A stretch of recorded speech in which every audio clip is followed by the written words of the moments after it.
tras de power flow de 15 livre până la tras la masă, m-am pus pe faule și am prins de ea și l-am scos la oare. Da? Yes! Dă, m-am moșcos. Acum am zis, am avut atac, da.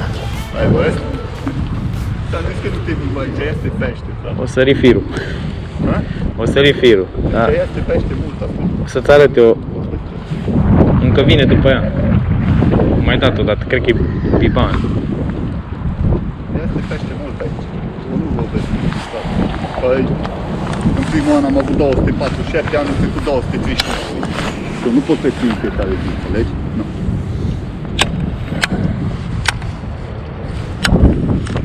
De multe ori dă pe cădere, pe prima.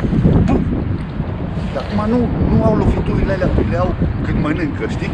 Deci când mănâncă, dacă ești orb și surd și șchiop și oricum mai fi, așa îți dă de sună în blanc. Sună în blanc așa de tare. Acum nu dă așa tare. Eu când mânc așa finuț, am avut partide când am prins pe gume foarte mari. Știu. Sau pe boncăneală, gen apă de 1 metru, dădeai cu 21 de grame. Și mie îmi place să dea apă din astea, pe cădere din asta lină. Îmi place mult când dă așa. Dar e când trebuie să îi dai la târâială. Îi iau pe recuperare continuă. Deci arunc, lasă cadă de tot și pe recuperez pe fund. Numai știi? Și puf, dă ca tâmpitul. Vă salut! De data aceasta sunt foarte aproape de Bruxelles, așa cum v-am spus și săptămâna trecută. M-am întâlnit deja cu Cristi, m-a pus pe niște locuri. După cum o să vedeți în câteva imagini, este o zonă tip canal, cu apă foarte limpede. M-aș fi așteptat să, eu așa în primă fază, aș fi zis că e o zonă mai de biban. Știu că, dar se pare că este destul de mult șalou pe această zonă. Pescuiește foarte mult după ce se înserează pe aici. Ținând cont că avem cer acoperit, puțin vânt, s-ar putea să fie o zi bună chiar și așa pentru pescuit. Poate reușim să ciupim 1-2 șalăi. Eu o să pescuiesc până termine el pe la ora 5-6 după masa cu lucru și probabil că după aceea iese și el să mai dăm câteva mâini și pe întuneric. Sunt puțin obosit, puțin spus, sunt foarte obosit, sunt treaz de la ora 2, avion, cearcă-ne după cum se vede, condus până la Budapesta 3 ore, dar hai să vedem ce o să iasă astăzi. Mâine ne mai vedem cu un prieten din zona aceasta și poi mâine s-ar putea să ies și la un pescuit din barcă cu altcineva. Se pare că avem prieteni în toată Europa. Haideți să vedem ce o să prindem, în speranța că o să reușesc să vă arăt niște șalei mai îmbrăcați. Temperatura este cu noi. Aici se vede cât este de limpede apa la mal. Se văd absolut toate pietrele. Încep să dau cu chestii din astea pe offset în primă fază. Ne știm unde sunt agățăturile. Cristi nu mai este aici să mă îndrume. Și practic abordarea este relativ simplă. Lansez cât de departe pot și văd unde găsesc niște adâncituri, praguri sau alte structuri. Sunt foarte multe agățături de la pontoane, balize și alte minunății de genul acesta pe aici. Așa că dau să văd unde am agățături în primă fază, după care schimb pe jig. Apa nu curge deloc, deci este cam ca și cum aș pescui pe lac de pe mal, nicio diferență, adică nu este niciun pic de curent pe porțiunea aceasta de canal, dar din câte am înțeles cam așa sunt toate porțiunile de pe zonele acestea. Mâine mai vine un prieten, Sebastian, care mai știe și el niște locuri și dacă nu ne descurcăm să prindem ceva mai de Doamne ajută pe zona aceasta, acum chiar urc pe prag, atunci vom mai merge să vizităm și alte zone de pescuit. Voi insista cu culori mai naturale, măcar să am câteva atacuri. Am avut un prim țac chiar pe primul loc pe care m-am oprit. Nu e cea mai bună perioadă de pescuit la șalău, asta cel puțin pe aici, pe zona aceasta, din câte am înțeles de la băieți. Nici la noi, sincer să fiu, nu e cea mai bună. Aici, din aceleași motive, apa nu s-a răcit, peștii încă nu sunt prea grupați, nu sunt foarte grupați, așa că pot fi în apă în orice apă între 1,5 m și 7-8 metri, dacă găsești apa așa adâncă. Mic, mic! A început vihorul!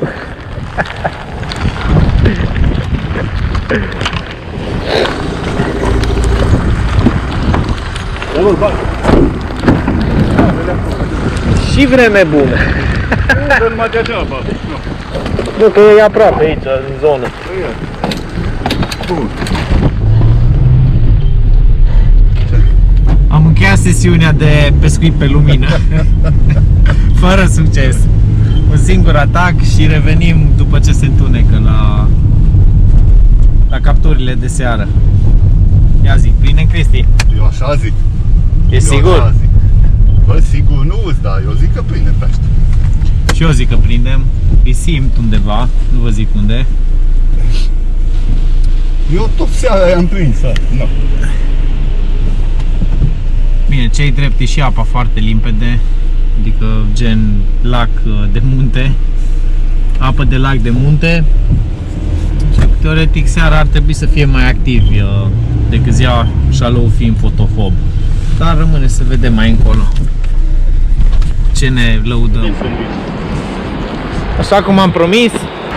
Ce e ăsta? Pasajul de? Pasajul de seară. Pasajul de seară, da. Cum? Păi da. Dacă ziua nu știm să prindem pește, Bă, încercăm măcar seara. poate prostim seara. Da. Cristi e foarte încrezător. Tot timpul. M-am născut încrezător. Și eu sunt foarte încrezător că vom prinde. La cât e de limpede apa, sincer cam așa mă așteptam să prindem după ce se întunecă. Mai ales după experiențele lui Cristi, care sunt toate Seara, nocturne. nocturne. Păi da. Și dacă are de ales și dacă nu are de ales, toate sunt nocturne și cu capturi. Da. Deci tu, acum cum facem? Mergem, tu îmi zici, dai acolo. Da, să-mi arătat astăzi ce și cum. Asta știu eu, nu. Exact la fel să știm. Hai, fir întins. Legat am montat, îmi pregătesc unul de 10, un cârlig mai de Doamne ajută, și anume lumina lanternei, superul de 12,5. Mai pregătesc unul.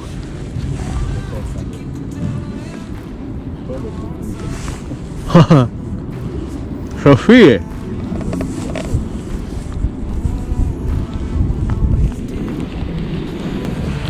Pe lângă mal.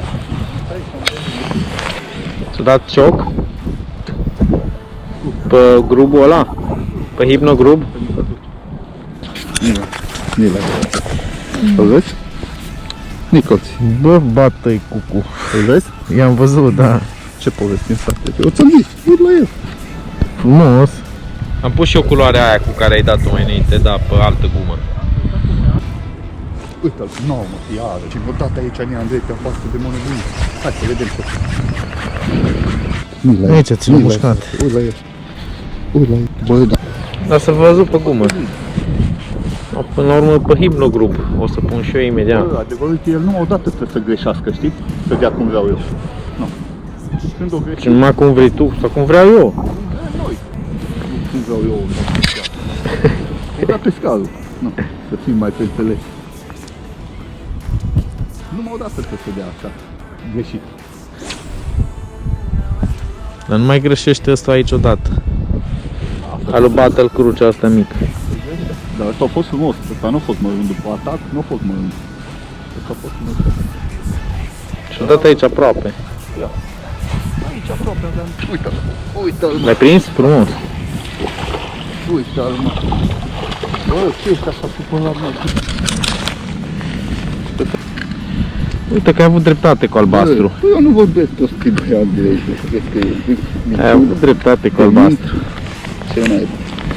Eliberare? Da. Nu trebuie, nu? Nu știu ce se vede, dar dă-i drumul.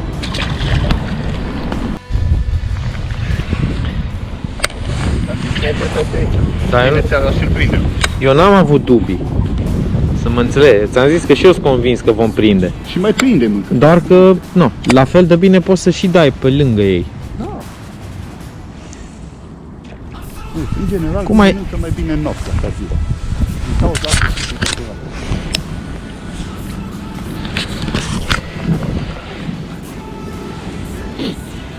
Cum ai zis, hai să dau și una mai scurtă. Da, Tot pe 7 grame ești, nu? numai pe 7. Eu nu pescuiesc pe 10. Eventual acolo pe gropi, dincolo s-ar putea să dau și pe 10. Dar aici Nu, că acum am și eu sunt 7. tot pe 7, îți dați pe guma aia mai mare. Mai insist un picuț. Ia, da, e firul mai subțire, știi? A nu- Mamă, s-a dus firul într-o parte. Altul? Bă, dar tu mă nebunești, mă. Cât crezi că mai stau cu guma asta, hă? Asta e mai frumos. Ia, mai dai drumul o dată la lanternă. Ei, mă, Știu că să dai. aceeași gumă. Aceeași gumă. Himnogrup, Da. 7 grame. Aceeași Albastru, gumă. glitter cu alb sider. Asta de data asta o dat în gură. Lasă. Le liberează Cristi.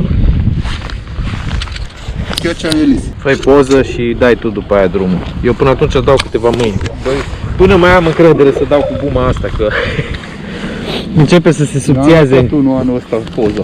începe să se subțieze încrederea. Păi când prinzi doi așa unul după altul cu guma aia, o pun și eu imediat. Te mai las pe tine să mai prinzi unul, după aia îți arăt și eu cât e ceasul. Bine, tot. Cum zici? Când zici tu, mere. Hai să mai insistăm un pic aici. A prins Cristi deja 2 șalăi, de fapt un strapazan și un semi-șalău, 2 pești. 2 pești. Până acum toți peștii prinși au fost pe albastru, glitter cu alb sider. Aici în cauză. Guma în cauză. M-a pus să-i le aduc de la Arad, Aici nu le găsesc. că aici nu le găsește de cumpărat, dar nu-i problemă.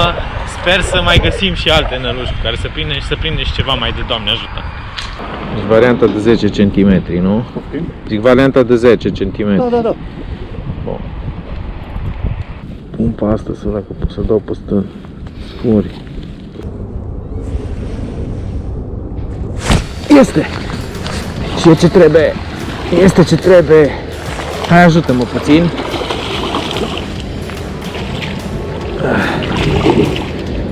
La mal o dat asta. La mal o dat. Stai că l-urc direct pe mal. Sper să nu-l scap. Nu știu exact. Hai să la ce l-am prins. Dacă luminez aici un picuț. Vezi? Da. Pe glitter. Da, vezi? Pe ce? Da. Ce șară. Frumos. De ce cârnii sărac? Asta e 2 kg. Poate un pic mai de 2 kg. Încercăm să-mi faci o poză cu ăsta. Da. Bă, cu ăla dau și eu, mă. Nu ăla e. Ăla cu care am început ziua. Ăsta. Aici la mal mi-o dau. Da, mă, lângă mal de Mamă, ce ciocan o dat ăsta. Da, ăla a fost ăsta. Ai avut? Da, L-ai avut în dar băț. ce bine mi-o dat. L-am subțit în băț. Dar unde îi? Unde îi, frate, glumă? Că nu o văd. Am văzut că s-a îndoit. El a fost, tate. Acolo, L-am în avut în burtă. băț. Aici, uite. Uh-huh. Aici e ceva. El a fost, că l-am simțit în băț. Ca fir am folosit și eu și Cristi Power Pro. Eu de 0,15 ori de 0,19 parcă. Se vede mai bine seara un fir galben. Aș fi preferat să dau cu Matrix Pro de la Sufix, dar nu-l văd deloc. Așa că dau cu acesta, cu echipamentul de bait casting. Voi încerca să fac o încheiere. Pe mine degeaba mă filmez că nu mă văd prea bine. Toți șalei ce am prins, nu foarte mulți, și anume 3 la număr, de mai micuț și am reușit să capturez unul ceva mai mare. I-am prins pe Hypnogrub, diverse culori. Momentan sunt singurele năluci pe care am avut prezentări, cu toate că am încercat și alte năluci pe gramaje micuțe. Eu am început să dau cu antibrădiș. Așa am prins unul chiar într-o zonă cu mai multe agățături. Și mai pescuim un picuț. Vedem ce se mai întâmplă, dar să considerăm că aceasta va fi încheierea. Deci am reușit să capturăm ceva pești la pasajul de seară în Belgia, aproape de Bruxelles. Mai avem 2 zile. 3 pești. Dormi pe mine, rup. Nici aici nu sunt pești grupați din cauza iernii prea blânde. Am gândit că o să fie mai activ sau că o să-i găsim grupați. Am căutat pe apă adâncă, apă mică, pe tot atacul care am avut în apă maxim 3 metri. Cam așa. N-a fost să fie. Asta e.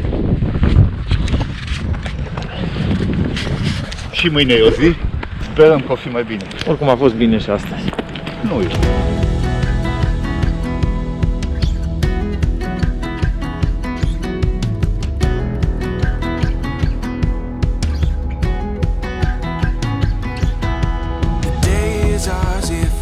Just take it, there's no reason we should waste it.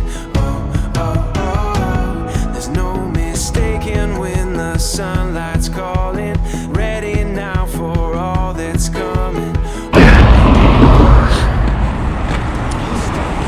Locul următor.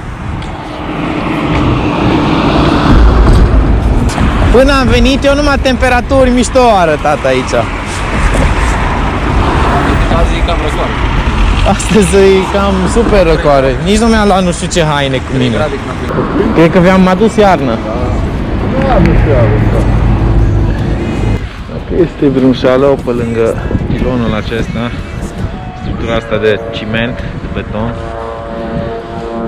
dacă merg așa, teoretic ar trebui să-l prind.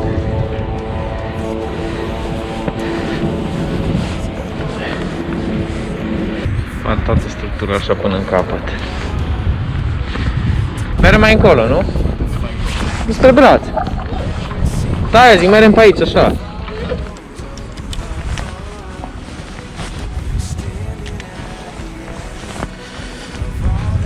Azi am plecat 3 la pescuit de dimineață. La știu că am ajuns doar 2. Nu vă mai explic de ce, că vă prindeți voi. Am prins un front rece din ăsta de la 16 grade la 3-4 grade. Am venit unde e mai cald. Doar că s-a făcut frig și aici. Foarte frig.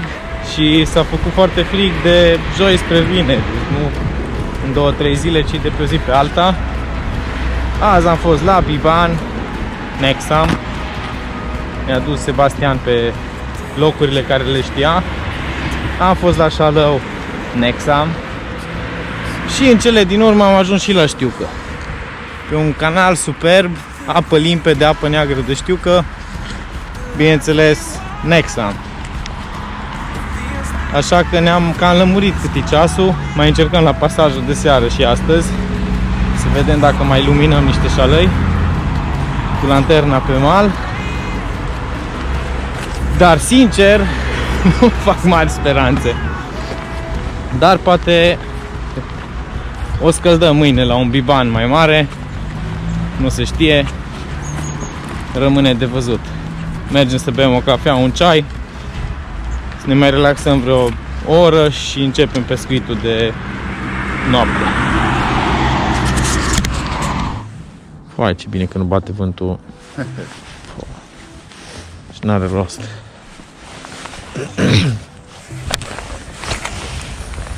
Și cum se vede acum,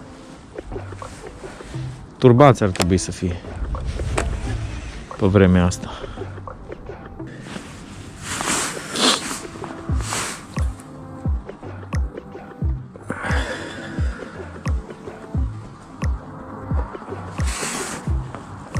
Grame.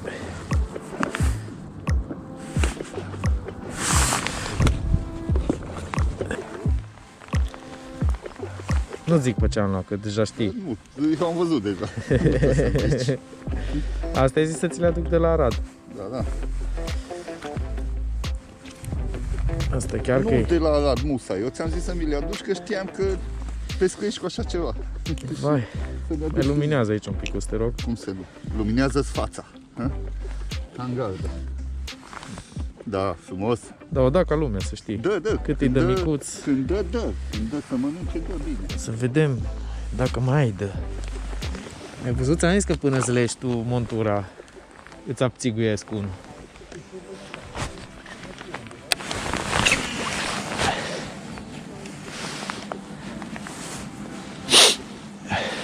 Văd dacă se vede aici. Cristi, eu zic că aici ar trebui să ne dea. Să ne smulgă lanseta din mână când ne dă.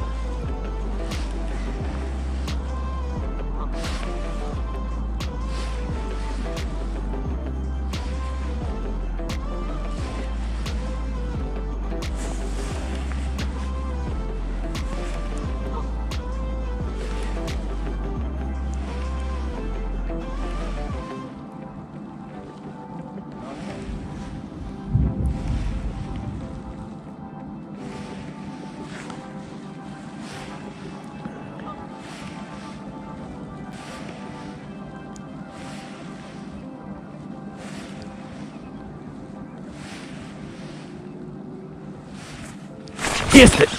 Du-te, mă, în pui mei, prima mână, când am zis că aici o să prindem.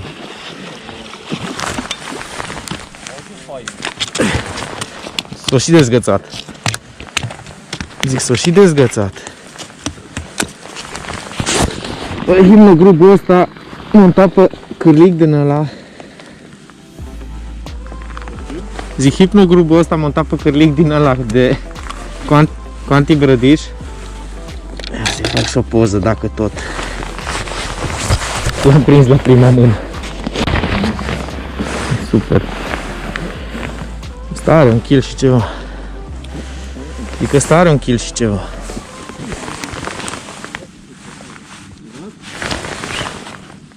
Uite. Bă, dar de coadă, bă, Cristi.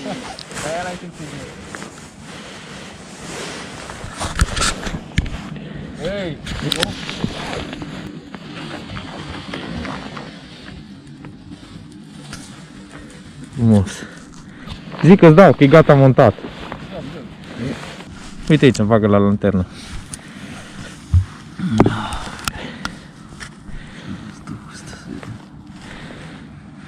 În încheiere aș vrea să vă prezint montura care a fost cea mai de succes în această expediție.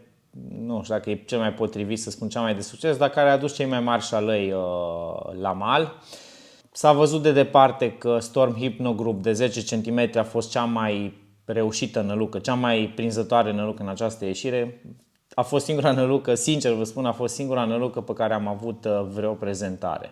În diverse culori naturale, chiar dacă am dat și cu culori mai turbate, doar pe culori mai naturale am avut prezentări. Am încercat și culori mai țipătoare, mai fluorescente, dar cred că pe fondul răcirii bruște, adică joi înainte să ajung eu în Belgia, erau 16-18 grade, chiar și peste noapte au fost 16 grade.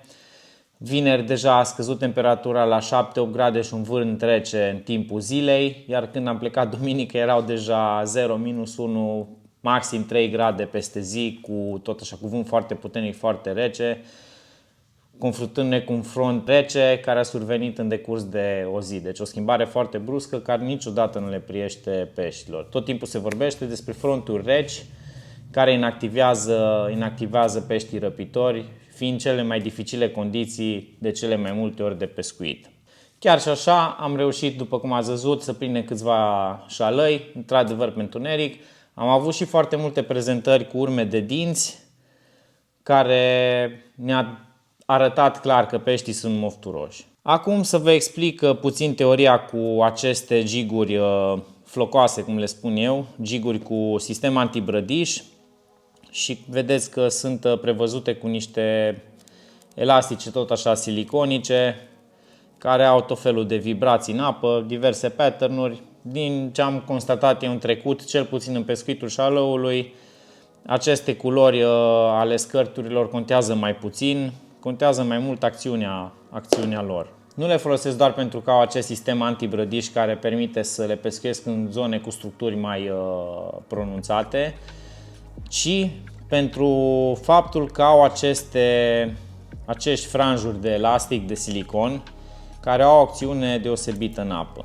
Ca să vă explic puțin teoria în spatele acestei monturi, acum mulți ani în urmă, într-o ieșire la Sărulești, tot așa pe un fond din ăsta rece, o răcire foarte bruscă, temperaturi de 0, minus 1-0 grade, apa era chiar și ea foarte rece.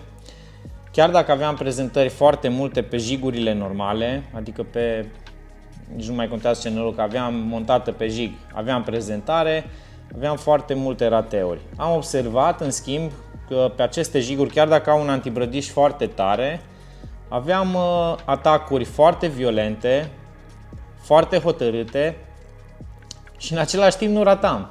Ceea ce mi-a pus un picuț pe gânduri și eu cel puțin am ajuns la teoria acum că acești franjuri, în momentul în care năluca se oprește în apă, au tendința să vibreze în apă, în așa fel încât concentrează atacul pe zona aceasta unde este cârligul de fiecare dată. Adică de fiecare dată când am avut atac pe această nălucă, am avut atac în zona capului, nu în zona cozii sau în zona apendicelui vibratil.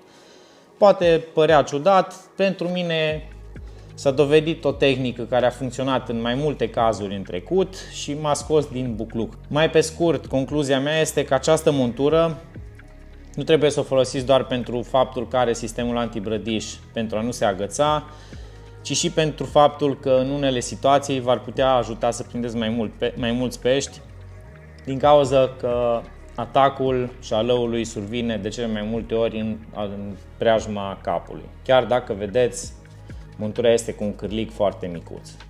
Până la următoarea partidă, tot din Belgia, de data aceasta va fi din barcă, de mi-am prins recordul personal la biban, și anume un biban de 49,5 cm. Nu uitați să dați un like, bineînțeles nu uitați să vă abonați dacă vreți să fiți la zi cu ultimele filmări ce le creez, ultimele partide de pescuit, tutoriale, sfaturi sau alte lecții despre pescuitul la răpitori sau lucruri conexe cu pescuitul la răpitori.